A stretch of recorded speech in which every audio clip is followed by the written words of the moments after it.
This is Tony. I'm making this video as a documentation of systemic white supremacy under the guise of medical science and medical care known as psychiatry.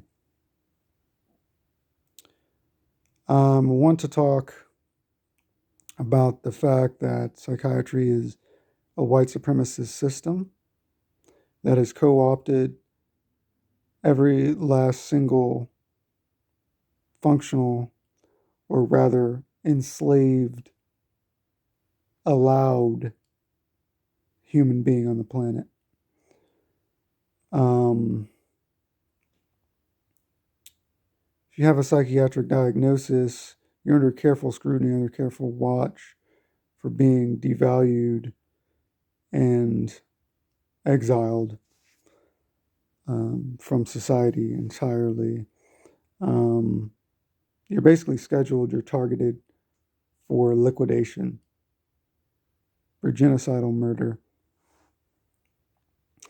I was going to show you direct links on video to information which supports these claims, but I was having some technical issues with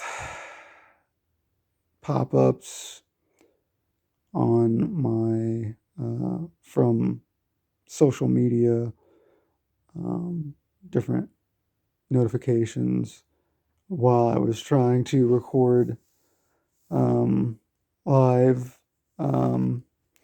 So I'm just going to do it here in person.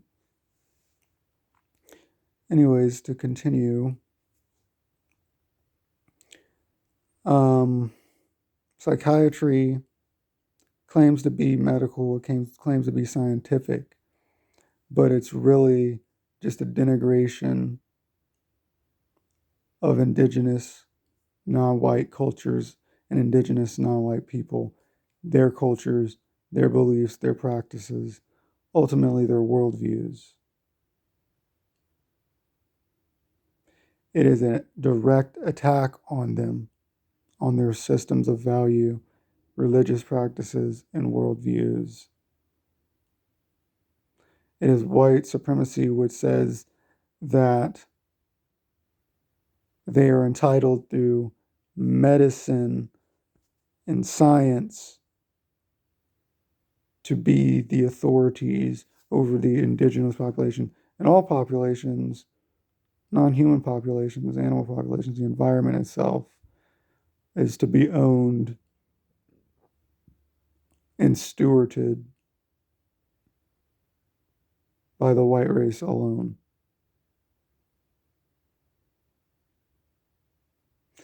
It was Julian Jaynes who wrote on the bicameral mind, which is the indigenous mind, which is the psychic mind, the telepathic mind. I will link you to his work in the description of this video. And he basically states that the bicameral mind is like a beehive. He makes the analogy of a beehive, except instead of pheromones, he talks about auditory hallucinations, right? Well, the usage of the term auditory hallucination is completely racist because it is meant to delegitimize the fact that auditory hallucinations don't exist. What exists is telepathic communication between tribesmen.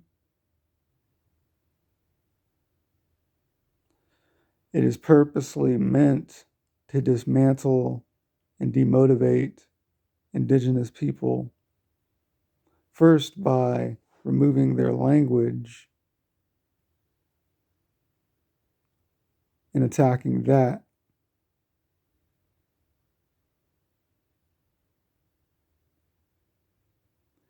And gaslighting them into believing that their worldviews and their beliefs are inferior to that of the figureheads of the white race, the patriarchal figureheads of the white race, their leaders, so to speak.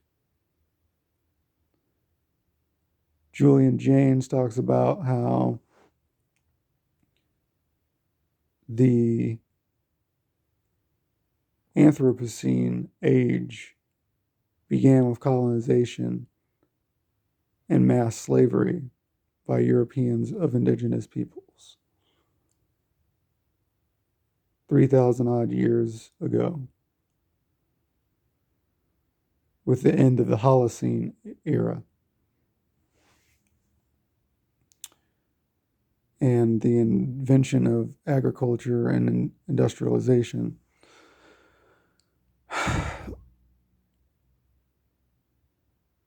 So basically, psychiatry in a nutshell attacks the psychic race, which includes all indigenous populations on the planet, including those of the white race who were telepathic 3,000 years ago, when the mind was, as Julian Jaynes says, was bicameral. And those who still have bicameral minds to this day, that is telepathic minds, are now attacked under white supremacy, under psychiatry, and called schizophrenic, called socially withdrawn, when we all know that telepathy is a super social capability.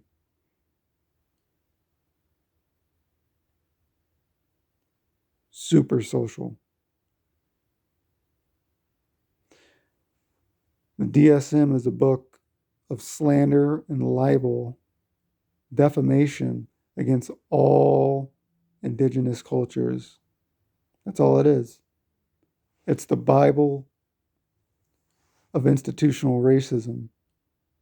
It's an owner's manual for whites over non-whites and indigenous people on how to slander them, how to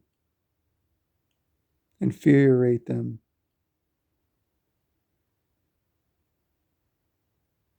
how to attack their self-esteem and their trust amongst their own people and their own tribes.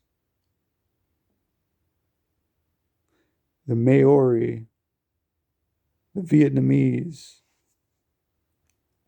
These are but a few examples of a people who still frame voice hearing outside of the context of white supremacist psychiatry.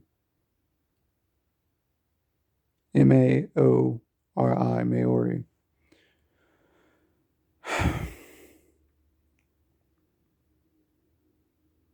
I could go on and on giving examples.